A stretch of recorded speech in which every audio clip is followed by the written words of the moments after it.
Vamos começar o programa de hoje, minha querida Fernandinha, porque só se fala nisso a entrevista que o presidente Roberto Campos Neto deu ontem à TV Cultura, e foi a primeira vez que o presidente do Banco Central falou sobre o imbróglio com Lula e o PT. Campos Neto afirmou que é possível conciliar bem-estar social com juros baixos, mas que precisa controlar a inflação.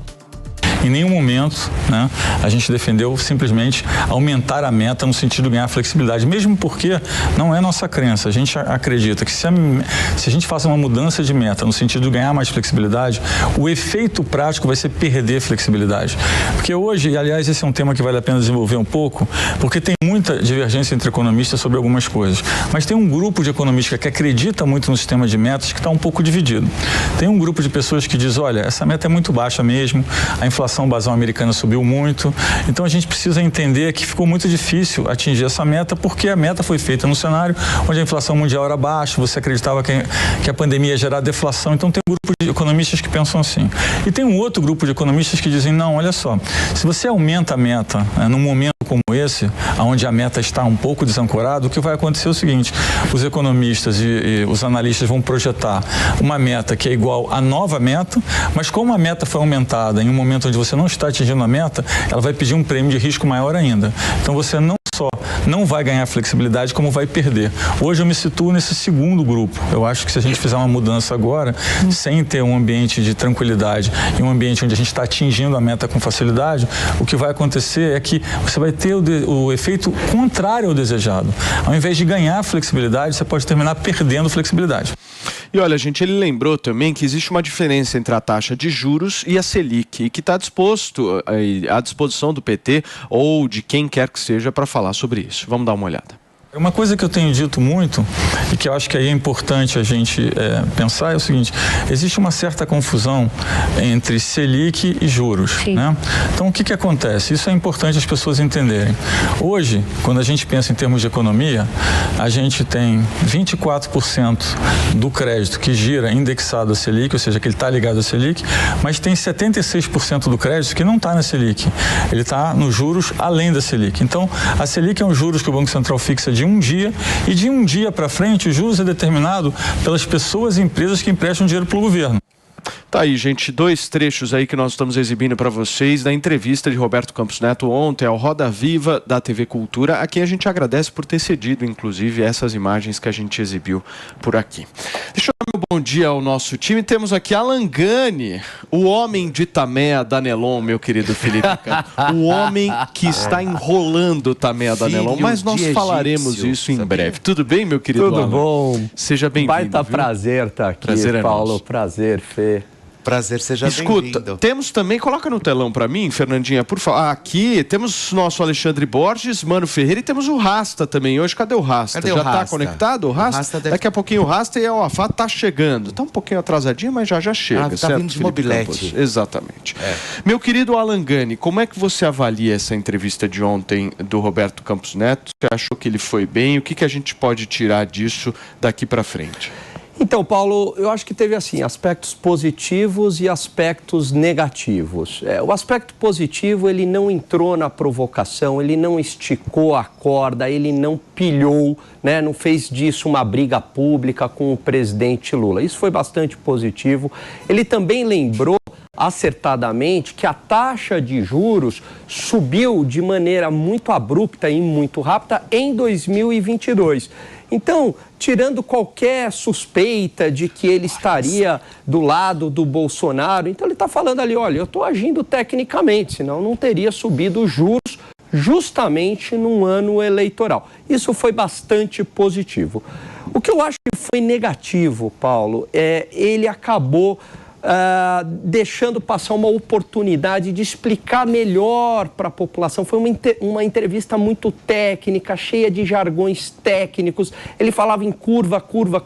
Em nenhum momento ele explicou... Mas os jornalistas que estavam lá também entrevistando eram muito técnicos também, muito técnicos. Eu acho que ele perdeu essa oportunidade, mesmo que eles fossem técnicos. Veja, quando o Gustavo Franco, que já foi presidente do Banco Central, ele vai ao Roda Viva... Ele tinha um discurso mais político.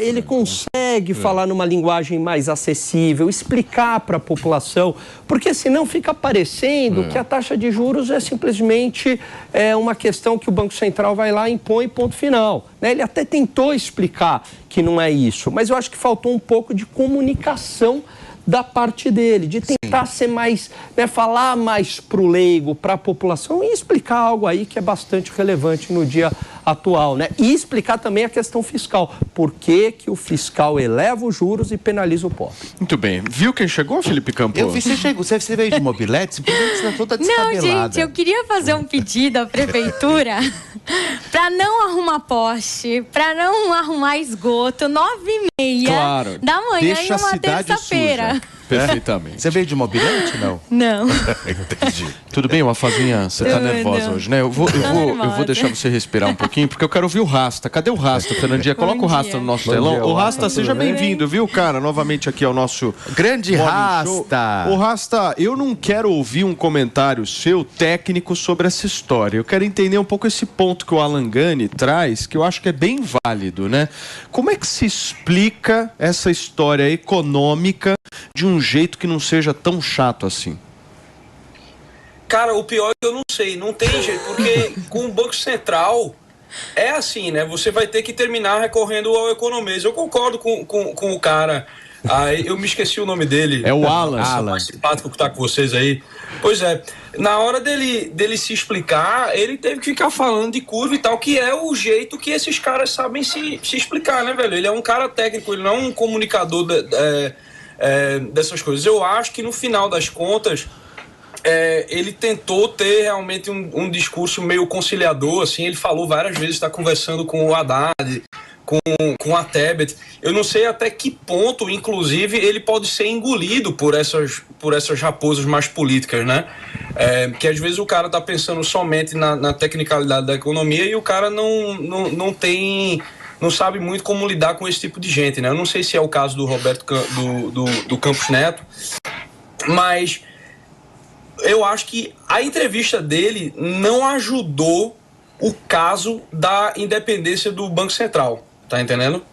Porque as pessoas ficaram justamente com a impressão de que, beleza, então esse negócio de taxa de juros é um negócio que o governo fixa ao seu bel prazer, né, baseado numa meta de inflação que ele também fixa ao seu bel prazer. Pelo menos foi isso que eu fiquei entendendo quando eu assisti, né? Ele ainda tentou, eu acho que com uma certa felicidade ele conseguiu explicar, se a gente não ficar de olho na meta de inflação, isso é o que vai prejudicar o social mais, né? Porque inflação, ela termina sendo um imposto que você joga em cima do mais pobre, né? O mais rico, ele tem condição de se proteger melhor da inflação, e o mais pobre, ele quando vai lá comprar o feijão, vai lá comprar a farinha dele, tipo, é ele quem vai se ferrar nisso aí mesmo, né? Mas para a esquerda, eles querem voltar a usar o Banco Central para ficar fazendo aquelas apostas populistas, assim, né? Tipo, de poder financiar expansão de crédito, para dar aquela sensação de que o nível de vida no país cresceu, de que o nível de consumo cresceu, né? De que agora o pobre está andando de avião de novo, que nunca rolou, né? Isso aí, eu venho de avião e volto, só vejo funcionário público de avião a minha vida inteira, né? Nunca vi esse tal do pobre que o PT botou no orçamento, entendeu? Mas, ô Rasta, você sabe que eu acho que é uma coisa que é válida da gente falar, assim, eu não sei a avaliação de vocês, mas eu acho que o Lula, com a habilidade política que ele tem, no social, engole o discurso de Roberto Campos Neto. E ainda faz farofa com o discurso. Mas assim, engole. Eu não sei como é que a direita, como é que a oposição vai organizar o discurso. Mas se ficar nesse discurso que foi feito pelo Roberto Campos Neto, politicamente vai ser destroçado o discurso de oposição. Essa é a minha humilde opinião. Porque é um techniquez, é um negócio... Por exemplo, quando ele fala assim que a taxa de juros ela é feita para gerar bem-estar para as pessoas. Não, amigo. Por mais que economicamente lá as teorias ultraliberais e tal possam pensar isso, você não pode falar isso em público, porque as pessoas elas não têm a compreensão do que é isso. Estou errado, Sim, mas também de uma certa forma, né? mas de uma certa forma, meu. Você não acha que ele também tem que falar para um mercado que também entende essa linguagem e é esse mercado, na verdade, então, que vai fazer essa grande estufa para poder falar fazer acontecer? O mercado não elege ninguém. Esse é o ponto. Mas ele não está nessa figura dele querer ser um político, né? É justamente essa a discussão recente. É que o Banco Central ele é autônomo justamente para fazer o que é necessário para a economia.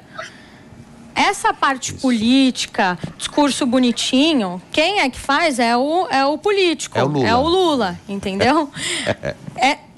O Campos Neto, ele não tem que fazer isso agora. Eu acho que a entrevista ontem, ele falou bem economês mesmo. E uma questão que a gente precisa lembrar é que os liberais, né, eles têm essa coisa de não dialogar com o pobre. Então, por isso que quando a gente fala em economia aqui, ainda é um discurso que não chega nessa camada, né? As famílias hoje, elas não entendem que se aumenta a inflação, dói no meu bolso. Sabe? Isso que as pessoas ainda não entenderam. Mas a gente precisa fazer essa diferenciação. O Banco Central é autônomo porque ele tem que agir economicamente. A política a gente deixa lá com os parlamentares. Até porque existia no Instagram, também, eu acho que Congresso, Senado. E ontem existia também um mercado já esperando isso. Lógico, o povo também, o público esperando, mas o mercado também ia aproveitar mais uma vez, reiterar e agradecer as imagens cedidas ali pela TV Cultura. Deixa eu só antes de te ouvir, porque o Afá fala em liberal, tem um aqui no programa. Mais ou menos, aliás, Paulo. Tem um liberal e um conservador aqui. Eu já sei a distinção que tem que ser feita, meu querido Alexandre Borges. Por favor, Mano Ferreira, eu quero entender um pouco, você como homem do povo de Recife, me explica, como é que esse papo de Selic, taxa de juros e bem-estar social vai fazer com que a cabeça das pessoas mude de ideia? Bom dia, pessoal, em primeiro lugar. A situação é a seguinte, traduzindo, a gente precisa saber se o governo vai dar calote. Se o governo for dar calote, as pessoas não vão emprestar para o governo. E aí, o preço de emprestar para o governo fica muito caro.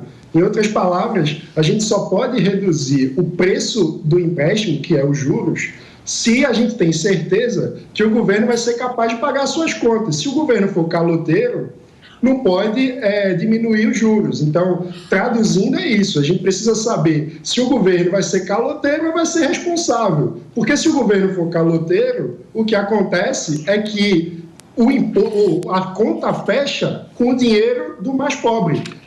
Como? Fazendo com que o mais pobre pague mais no feijão, no arroz, ou seja, o poder de compra do mais pobre é roubado para pagar a conta do governo caloteiro. Essa é a questão.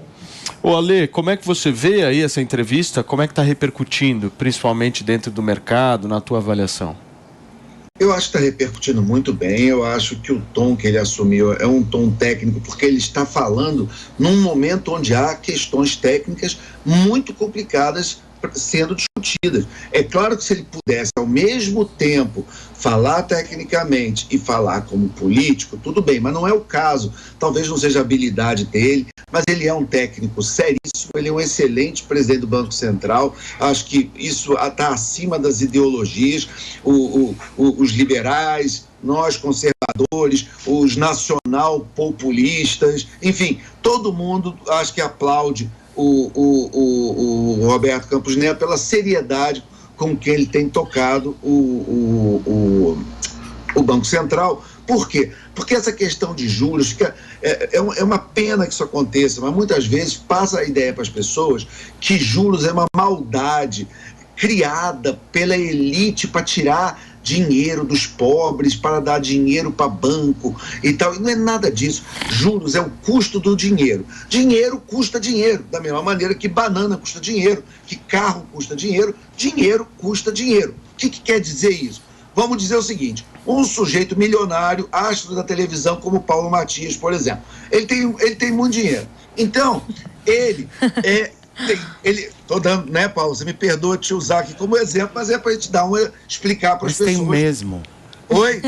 Mas tem mesmo. Você tá muito saidinho, hein, Alexandre Borges? Você vai ver o que te aguarda. Pode continuar.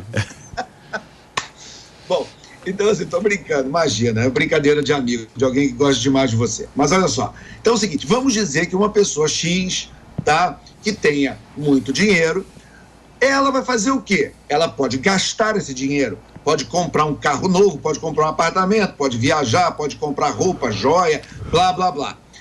Uma das opções que essa pessoa tem de fazer com esse dinheiro é o quê? Emprestar para alguém.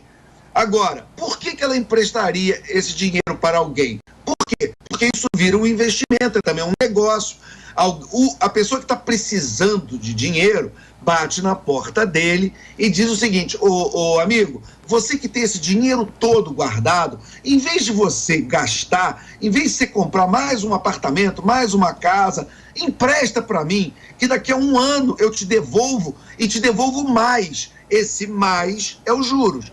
Então, assim, é uma transação comercial normal. Os juros não é maldade, entendeu? É o que faz a economia andar. O que varia a taxa de juros? É o tamanho do risco que a pessoa que está emprestando dinheiro enxerga em receber ou não o dinheiro. Porque não adianta nada eu pegar dinheiro e emprestar para alguém, daqui a 1 ano essa pessoa me dá um calote, me dá um cano, eu fico sem o dinheiro. Então, na hora que eu vou emprestar esse dinheiro para alguém, eu faço uma conta, eu vejo o histórico de crédito daquela pessoa e faço uma conta para entender qual é a chance daquele sujeito me pagar ou de me dar um cano.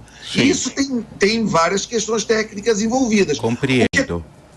Por que a gente fala muito da estabilidade do Brasil em termos de contas públicas? Por que a gente quer que o Brasil tenha teto de gasto? Por que a gente quer que o Brasil não gaste mais do que arrecada? Não é nenhuma maluquice, é apenas para que o mercado entenda que o Brasil tem compromisso com o pagamento das suas contas e na hora que o governo vai pegar dinheiro no mercado, Sim, ele pega dinheiro mais barato, porque ele dá mais garantias que ele não vai dar cano, que ele vai pagar. É perfeito, só isso. Ale. Então, Roberto Campos, na sua entrevista, ele reafirmou a seriedade do Banco Central, do compromisso do país com as contas públicas, para que a gente possa ter juros mais baixos, para que a gente possa pegar dinheiro mais barato do mercado e que o Brasil inteiro, toda a sociedade, possa se beneficiar com isso.